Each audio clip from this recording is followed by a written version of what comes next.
Dobrodošli u četvrtu epizodu ove emisije podcasta Šta god ovo bilo. Ova epizoda će biti nešto kraća ili ću ja makar pokušati bude nešto kraće kako bi bila malo dinamičnija i što bi neki ljudi u komentarima rekli manje dosadna. Pa mi tako ne zamerite ukoliko se ne posvetim nekim detaljima ili ukoliko nešto zaboravim. A naravno ukoliko smatrate da je nešto vredno posebnog videa, molim da mi to u komentarima zatražite, pa ću se ja potruditi da ga napravim. U ovom videu ću uglavnom pričati o Formuli 1 i MotoGP-u, sve ono što nismo pričali od prošlog videa. Pa krenimo sa trkom u Meksiku. Trku je pobedio Max Verstappen i osvojio je svoju 14. pobedu u sezoni, što je rekord po broju pobeda u sezoni, međutim on još uvijek nije ostvario rekord što se tiče procentualno najviše pobeda u sezoni, ali ukupan broj, ta brojka od 14 je rekord i on to sad drži sam. Naravno, ranije kada su drugi vozači postavljali te rekorde, bilo je manje trka u sezoni. Vidjet ćemo još da li Max može da unapredi ovaj rekord procentualno, a i brojčano do kraja sezone, obzirom da ima još dve trke u Brazilu i Abu Dhabiju. Trku je obeležila u neku ruku taktika Mercedesa, start trke takođe. Međutim, kako se malo vode dublje analize, dolazi se do zaključka da Mercedes ipak nije imao toliko šanse kao što je možda delovalo dok smo gledali trku. Naime, Red Bull je krenuo sa mekim gumama trku, dok je Mercedes krenuo sa srednjim gumama. Red Bull je naravno otišao ranije u boks, ali Mercedes nije produžio taj svoj prvi stint dovoljno, samo 4 kruga duže, ukoliko se ne varam, od Red Bulla, ali u svakom slučaju nedovoljno da bi imao efikasnu taktiku. Red Bull je promenio svoje gume na srednje. Svi su, da kažem, u neku ruku očekivali, komentatori, da će Red Bull morati ili možda morati da još jednom ode u boks. Da li se Mercedes tome nadao, ne znam. Mercedes je naravno stavio tvrde gume kako bi vozio trku do kraja, međutim, ubrzo se saznalo da će i Red Bull moći da vozi trku do kraja, a logično je da će kombinacija mekih i medium guma, ukoliko možete doći do kraja, biti brža nego kombinacija medium i tvrdih guma. Neke analize nakon trke su pokazale da čak i ako bi Mercedes imao malo oštriju taktiku, da i dalje ne bi mogao da pobedi Maxa, ali bi se tu neke stvari dešavale. Prvo, Hamilton je završio trku drugi, Perez treći, sa drugačijom Mercedesovom taktikom, a to znači da su produžili trku na medium gumama i stavili meke, ili možda su krenuli na soft gumama kao i Red Bull, da bi Russell mogao da završi na podijumu. Sa takvom drugačijom eventualnom taktikom Mercedese bi morali u nekom momentu da prestignu Pereza na stazi, ali delo je da bi to mogli da urade.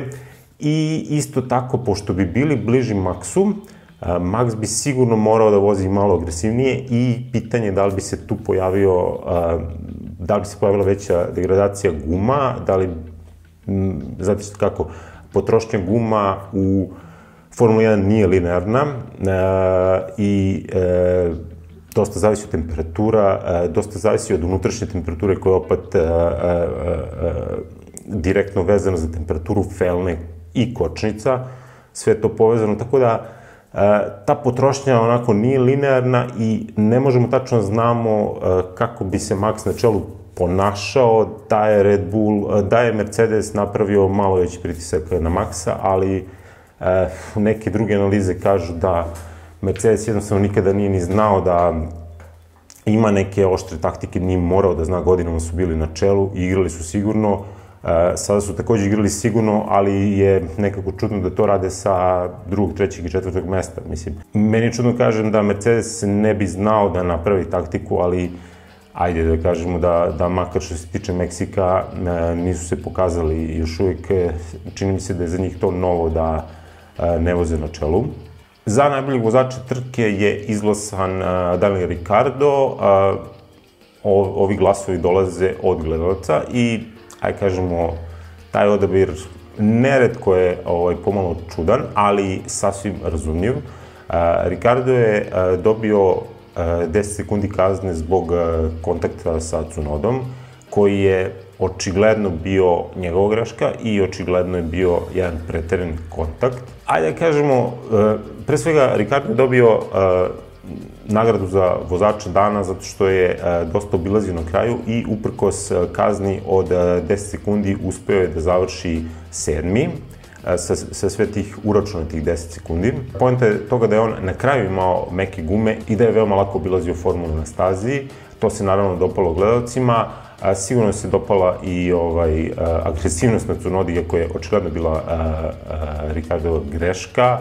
Ljudima je malo žao što on napušta Formulu 1, dobro je vozio taj dan, međutim, eto, ta greška je nekako i kazna nekako normalna za, eto, tako, ljudi koji nemaju šta da izgube, ali da kažem da je dobio zasluženu nagradu za najboljeg vozača dana zbog dosta obilaženja na kraju trke i na kraju krajeva pokazao je sa činjenicom da je vozio meke gume na kraju trke, da je tu još bilo dosta prostora da se eksperimentiše sa nekim taktikama što ljudi na čelu, odnosno u vrhu, nisu uspeli da iskoriste da bolje pritisnu Red Bull, mada Ferrari skoro niko i da nije spominjao ovu trku, jednostavno ova staza im nije legla, da li je u pitanju nadmorska visina ili nešto drugo, ni tokom trke, ni posle trke jedva da iko spominjao Ferrari, pa samim tim Mercedes je samo taj bio koji može da ugrozi Red Bull, ali eto, već sam rekao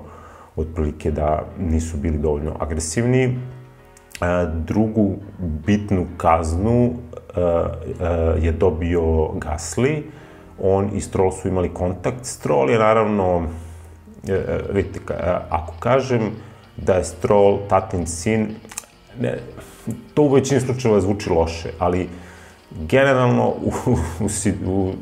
u slučaju Strolla ja jednostavno ne vidim to kao loše, to mi je čak onako nekako delimično i simpatično, jednostavno čovjek nema šta da izgubi, ima sigurnost u timu, zašto ne bi bio, kažemo, malčice, više agresivan, malčice, više bezobrazan, malčice, ok, to sa Alonsom, ta situacija, mada ni Alonso mu nije previše zamerio, ali u svakom slučaju, aj kažemo da na gridu moramo da imamo nekog kao što je Stroll i da iz tog razloga mi eto ne smeta što je on u neku ruku zaštićen u Aston Martinu, ali kaznu je zapravo dobio Gasly, mada je Stroll imao taj pokret koji je inicirao kaznu, ali znate šta, to su sve iskustva tokom vožnje, kao kada u košarci fintirate pa čovjek leti na vas, pa vi samo malo napravite kontakt, sudija mora da sudi faul, iako ste zapravo vi inicirali taj kontakt, ali vi ćete dobiti slobodna bacanja. Nešto je slično uradio i Stroll.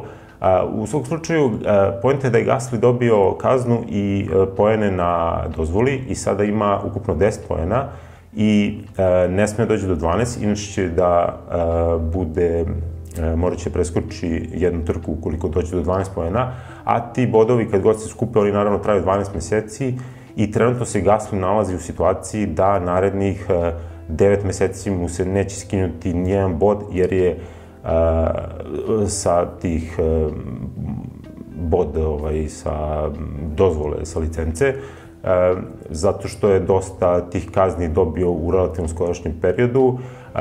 Gasly je, eto, Toro Rosso generalno nije imao, odnosno Alfa Tauri nije imao generalno dobru sezonu od početka godine, a Gasly je polako počeo da pada od kad je potpisao ugovor sa Alpine timom. Ne kažem da je njega sad briga za Alfa Tauri, mene Gasly jednostavno ne liči mi na takvog čoveka, nego jednostavno previše se stvari tu dešavaju. Znači, Alfa Tauri je bio brži bolid, pogotovo na treninzima, sada tu nešto ne štima.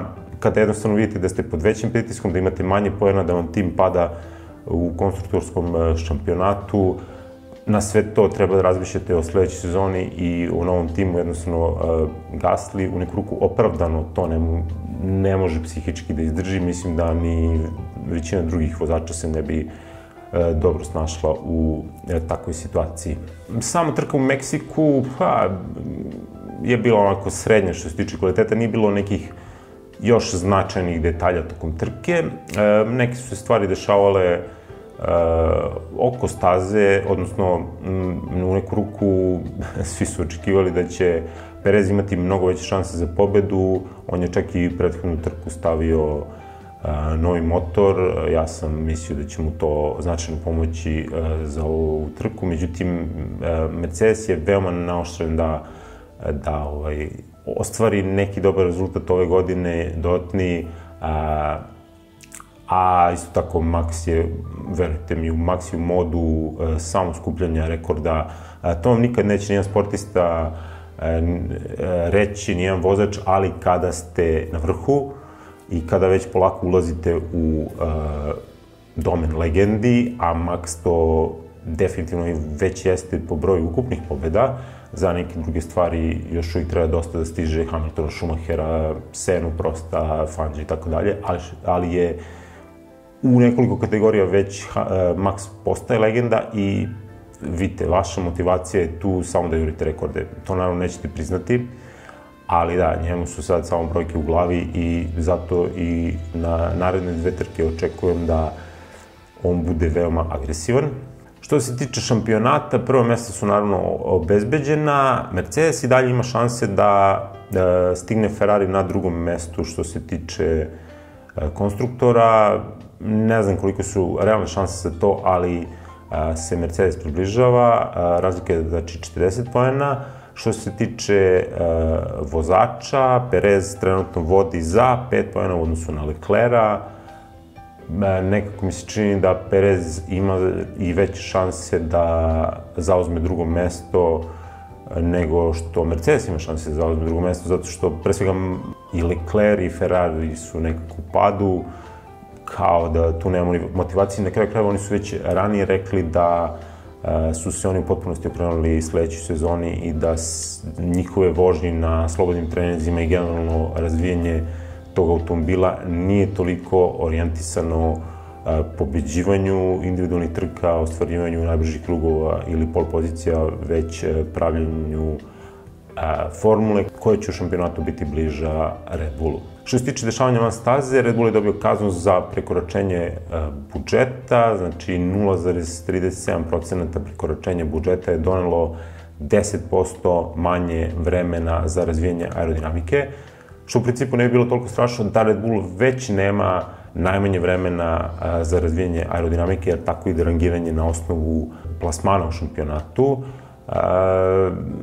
Naravno, jedne strane govore da je to premala kazna, s druge strane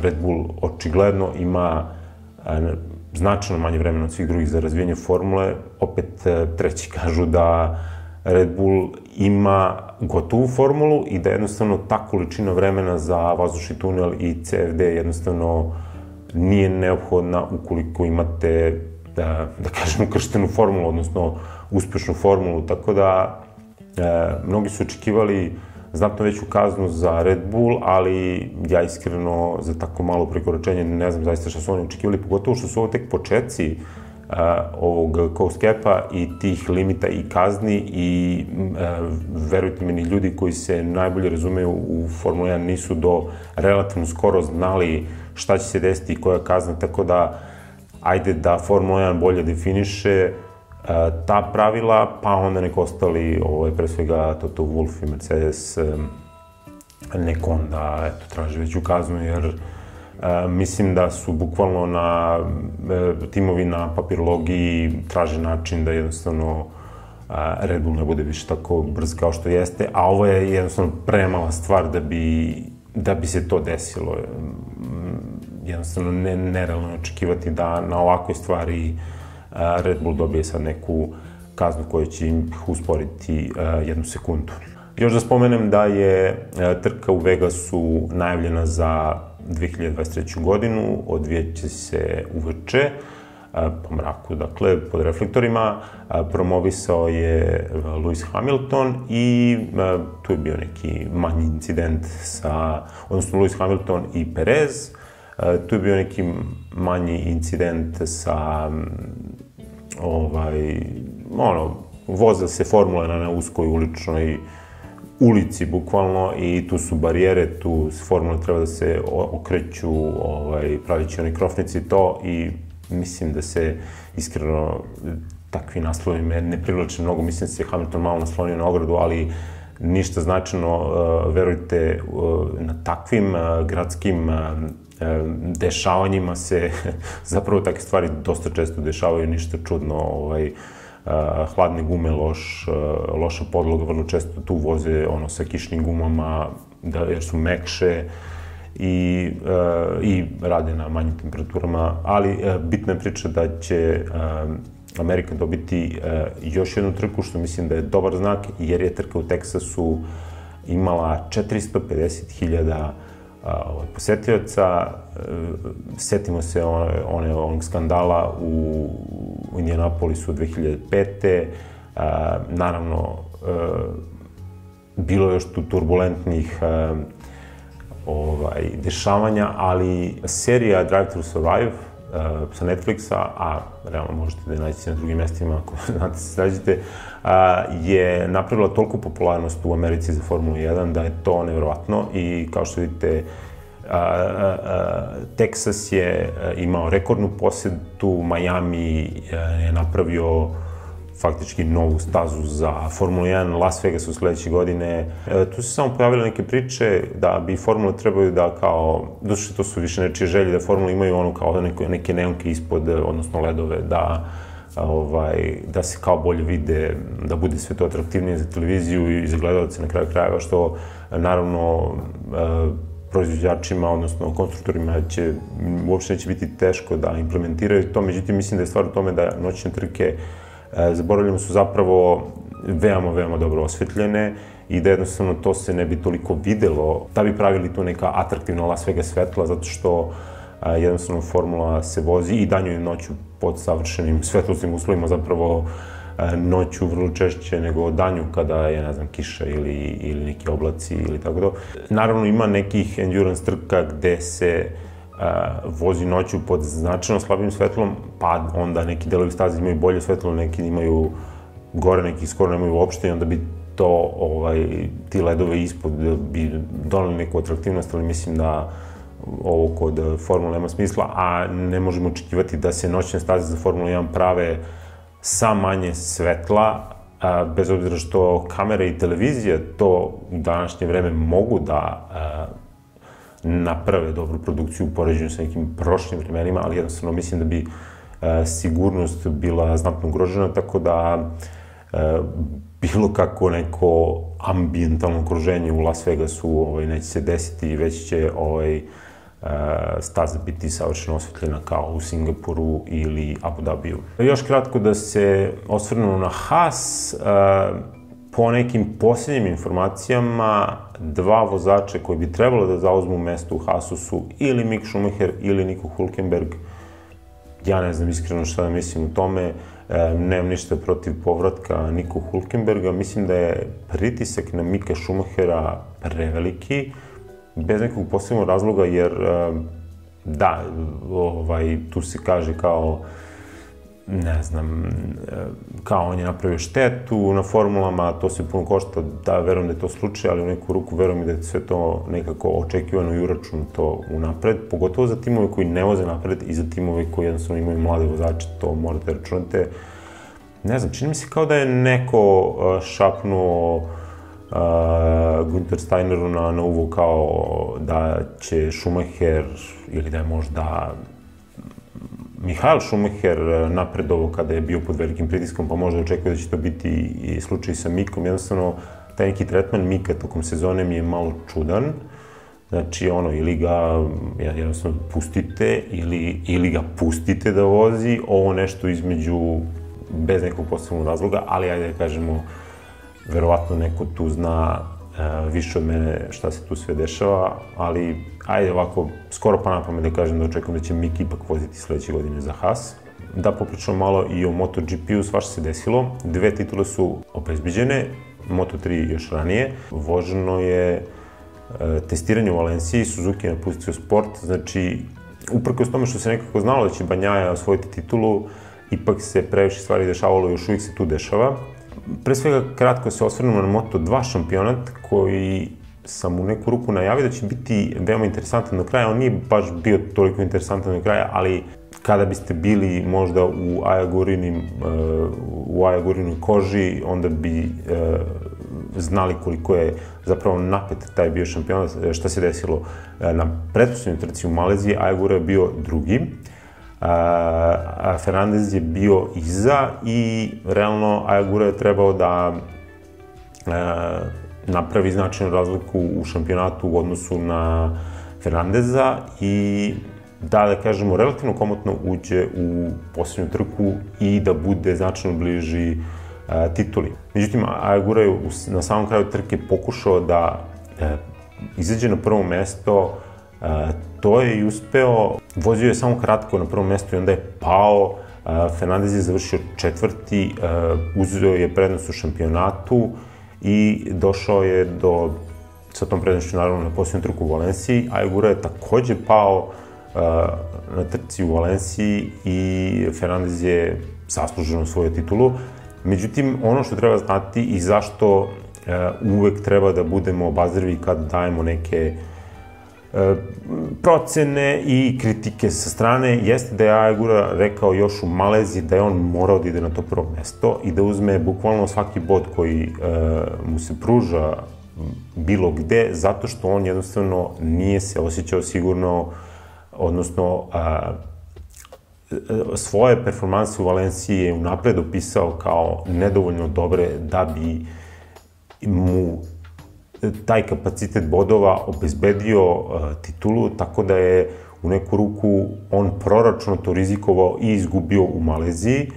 I s te strane zaista ne možemo da ga kritikujemo.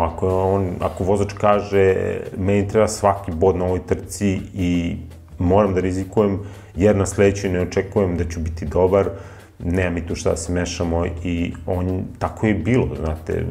Mislim, naravno, on je onda u Valenciji bio pod još većim pritiskom i ispao je sa trke. Ruku na srce zaista je previše agresivno vozio, verovatno to skoro sigurno to gume jednostavno nisu mogli da izdrže, ali poenta priče da je on znao da u Valenciji neće imati tu sigurnost i eto, rizikovao je, izgubio je, s te strane kapa dole za Ajaguru, on će sledeće godine voziti ponovo MotoGP, Fernandez prvak Moto2 klase za 2022. ide u MotoGP i zapravo već testirao motor u Valenciji. Na posljednjoj trci u Valenciji Quartararo imao skoro nemoguće šanse da osvoji titulu, trebao je da pobedi i Bagnaia faktički da ne osvoji ni jedan bod ili jedan bod. Bagnaia je vozio sigurno, Ducati nisu, da kažemo, nešto preterano pravili scene, nisu ni morali, nisam ni očekivao da će praviti, nego su se tu povele neke priče da šta će Ducati raditi, kakve će naredbe biti na kraju sezone. Iskreno, obzirom na količinu Ducatija i na tu njihovu želju da konačno osvoje nešto, zaista mora se reći da su bili veoma korektni tokom cele sezone.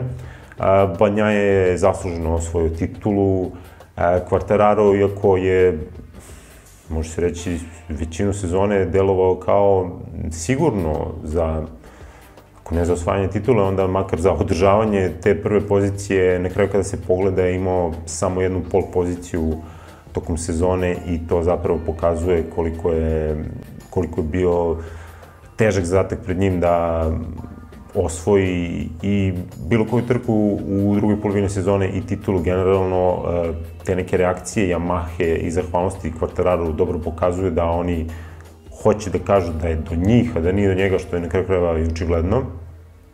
Za veoma su zahvalni Quartararu i Quartararu se nekako pomirio sa sudbinom, da kažemo. Ducati je svaka čast posle 2007. uzeo prvu titulu u MotoGP-u, tu su, pokušavali su sa Rossijem, Dovizioso je faktički prvi koji je napravio koliko toliko neki kontinuitet pobeda, Lorenzo je tu imao svoju epizodu, jednostavno veoma ovako jedna polubolna, skorašnja istorija, ali kapa dole za njih zato što jednostavno nisu odustajali svake godine iz poraza u poraz, ali nisu odustajali, dočekali su svojih 5 minuta.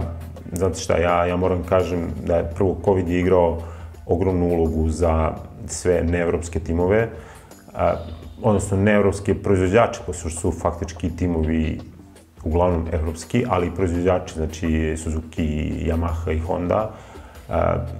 Jednostavno, ogromnu je ulogu igrao COVID. Sezona se odvija totalno drugačije, takođe da li ima Marquez ili nema, čak i nebitno da li on pobeđuje, da li pri vrhu, pogledajte samo statistiku i vozače, njihov ponašanje, jednostavno Marquez kada je na stazi, to je nešto drugačije.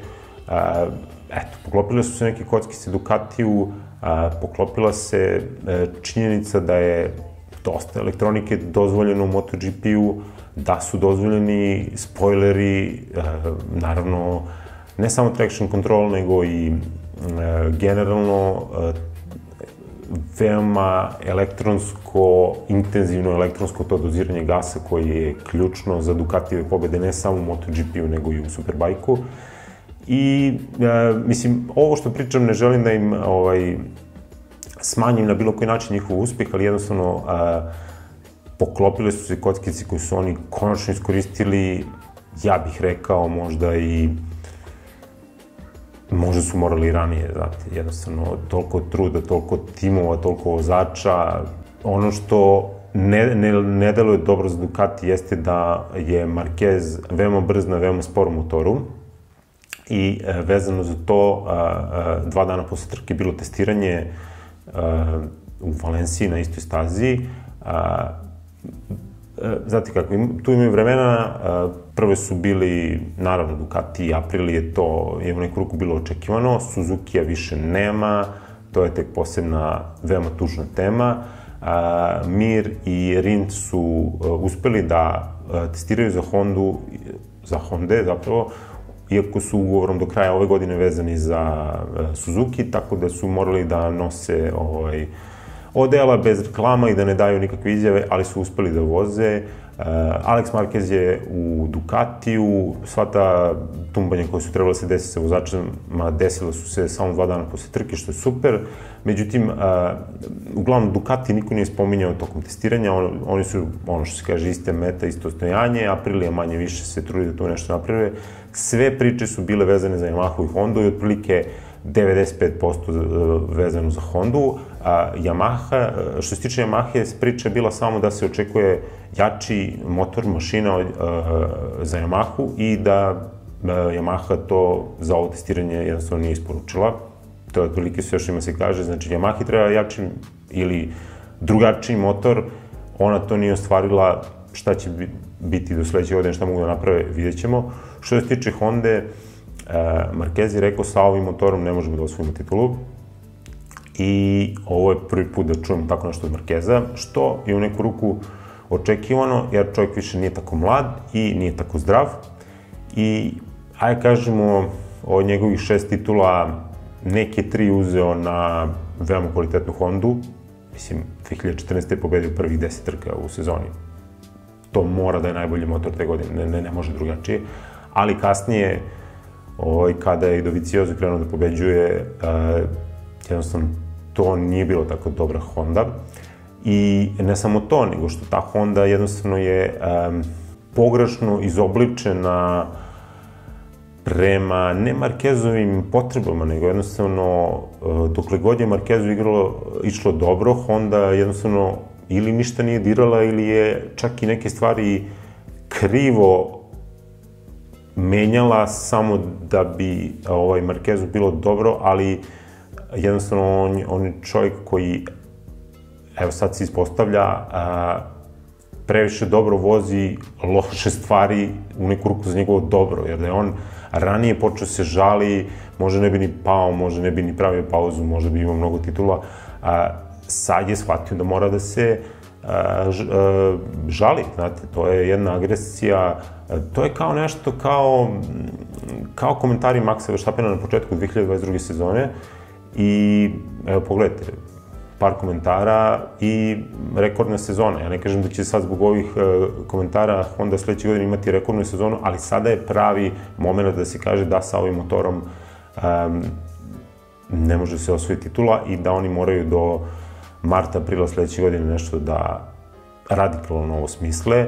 Problem je u tome što jednostavno nema dovoljno testiranja, to sigurno ide u prilog Ducatiju, Aprili i svi tim jakim timovima koji su imali jake ove sezone, pa kada se na to još doda da Suzuki nije tu koji je pobedio zadnje 2 od 3 trke, tako da ne izgleda dobro ni za Yamahu, ni za Hondu. Ducati bi objektivno mogao da ponovi sledeću sezonu kao i ovu, ali ajde vidjet ćemo. Marquez je sa ovom Hondom vozio relativno visoko u šampionatu, ali opet nedovoljno da se kaže da u poenima bi bio blizu prvom mestu, ali ako bi se tu nešto, mislim da sam to već pričao tako, ako bi se tu nešto 20% unapredilo, 15%, mislim da je to dovoljno da on napadne titulu, ali na osnovu ovog testiranja u Valenciji može se reći da sledeća sezona deluje da će biti slična što se tiče moći Ducatija kao i ova. Odlazak Suzukija je tragedija za sport i ne samo Suzukija, kogod ode ili ne dođe, za mene tragedija. Kawasaki što više nije tu je tragedija, BMW što manje više nikad nije došao je tragedija. Jednostavno, već sam to pričao, Dorna mora nađe način da tu ima što više proizvođača i da ne gubi proizvođače. Moraju bolje da znaju kakav je japanski menadžment. Ja sam to bezbroj puta video i na primeru PlayStationa i na primeru odlaska Honda 2008. na 9. prodaju Brownu i odlaska, zvaničnog odlaska Honda na kraju 2021. posle titule Maxa.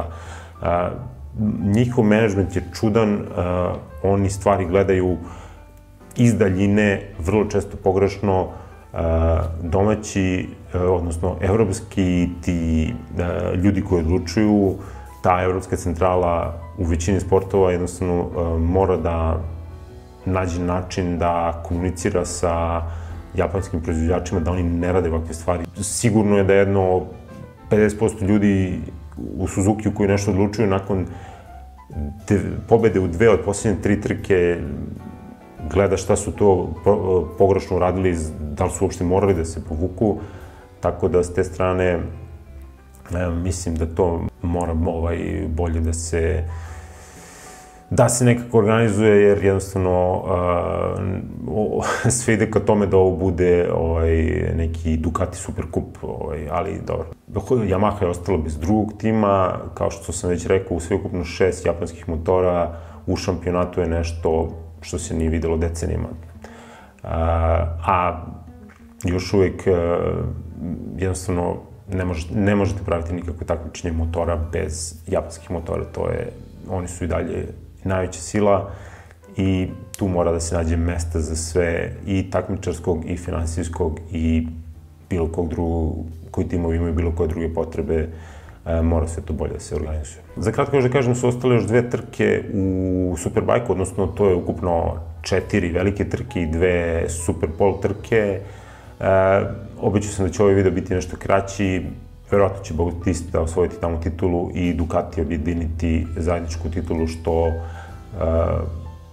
i tamo, da kažemo, definitivno zasluženo, obzirom da se njihov motor najbolje izgleda i u MotoGP-u na stazi i u Superbike-u. Jedino ta jedna stvar koju sam zaboravio da kažem, trenutno su motori kao posledica određene specifikacije guma i veoma velike snage na sebi imaju veoma puno aerodinamike i elektronike. U neku ruku, što se tiče te neke elektronike, ispada kao da su motori ekvivalentni nekim formulama, šta znam, s početka 90-ih ili tako nešto, i da će onda timovi, odnosno da će oni koji organizuju trke sada morati da vide da li žele da im motori idu u tom smeru ili ne. Trenutno je najbitnije da imate najbolja krilica i da imate najbolju elektroniku na motoru i tako pobeđujete.